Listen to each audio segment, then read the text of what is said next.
Assalamualaikum warahmatullahi wabarakatuh. Saya Rizky Ramadan. Pada kesempatan kali ini, saya ingin membahas suatu model pembelajaran yang bernama blended learning.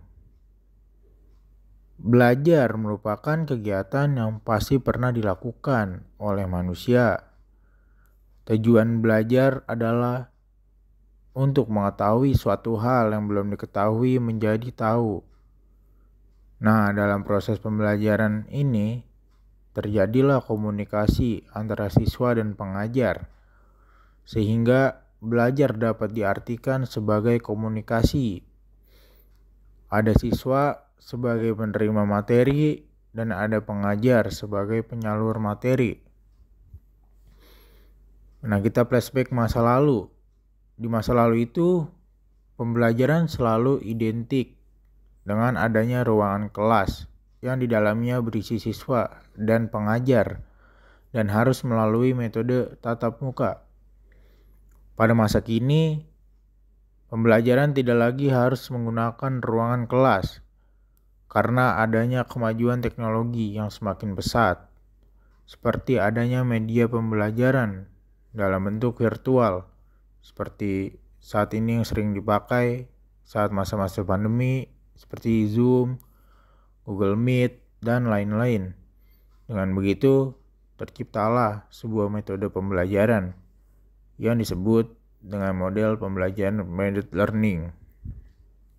Nah, jadi blended learning ini adalah perpaduan antara pembelajaran tatap muka dan pembelajaran online.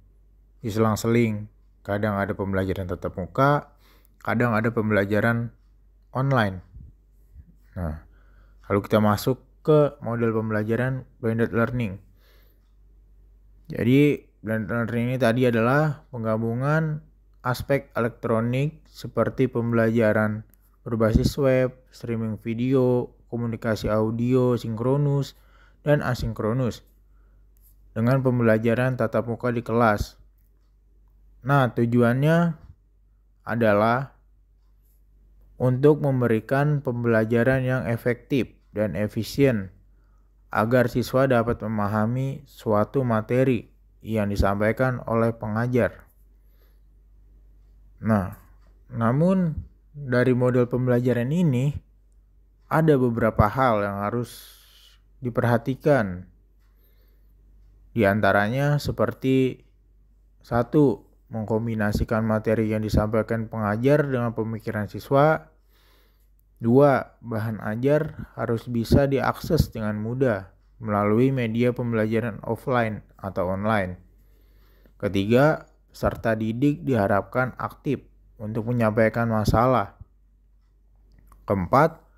Peserta didik saling bekerja sama dalam menyelesaikan suatu masalah. Dan yang terakhir, yang kelima, siswa harus mampu belajar dengan mandiri.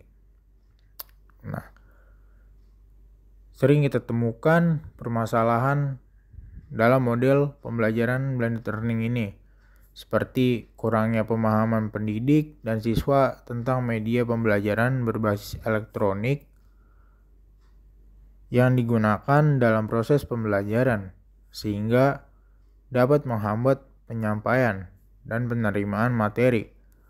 Untuk dapat mengatasi permasalahan tersebut, harus dilakukan pelatihan tentang media elektronik yang digunakan dalam proses pembelajaran. Nah, kesimpulannya tuh pada dasarnya semua model pembelajaran memiliki kelebihan dan kekurangannya tersendiri. Dari jurnal yang saya baca, dapat ditemukan pada model pembelajaran blended learning memiliki kelebihan seperti pembelajaran lebih efektif dan efisien, pembelajaran tidak terbatas ruang dan waktu, 3. Lebih menghemat waktu dan biaya, 4.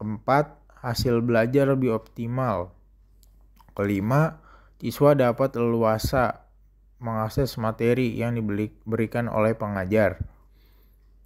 Dan keenam, meningkatkan daya tarik siswa dalam belajar. Ketujuh, siswa dan pengajar dapat berdiskusi di luar jam pelajaran tatap muka karena yang diadakannya kelas online tadi. Lalu dapat memperluas jangkauan pembelajaran. Dan yang kesembilan, pengajar dapat dengan mudah menambahkan bahan ajar dengan fasilitas internet. Nah, seperti yang ada di Universitas Negeri Jakarta ini, ada yang namanya LMS. Nah, di situ banyak materi yang sudah diberikan dosen yang bisa kita ulang bila kita belum mengerti suatu materi tersebut. Nah, namun bila ada kelebihan, pasti ada yang namanya kekurangan. Nah, kekurangan yang dapat kita temui pada model pembelajaran blended learning ini seperti satu, akses internet yang harus stabil agar tidak menghambat proses pembelajaran. Ya, kalau misalkan kita sedang mengadakan Zoom, lalu jaringan kita terkendala seperti terkena hujan atau kuota kita habis, pasti kan pembelajaran tidak akan berjalan dengan hikmat. Nah, yang kedua,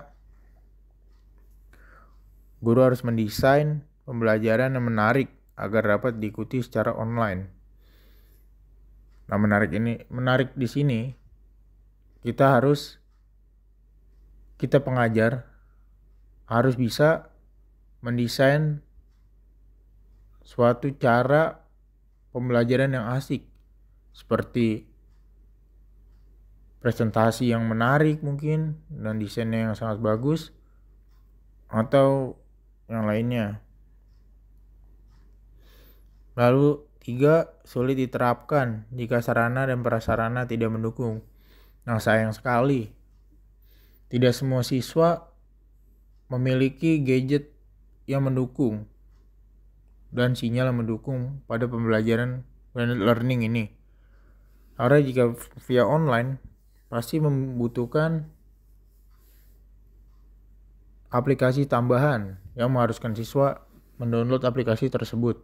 Sayangnya tidak semua gadget mampu untuk menampung aplikasi tersebut seperti Zoom atau Google Meet dan lain-lain. Nah, yang keempat, tidak semua siswa memiliki gadget.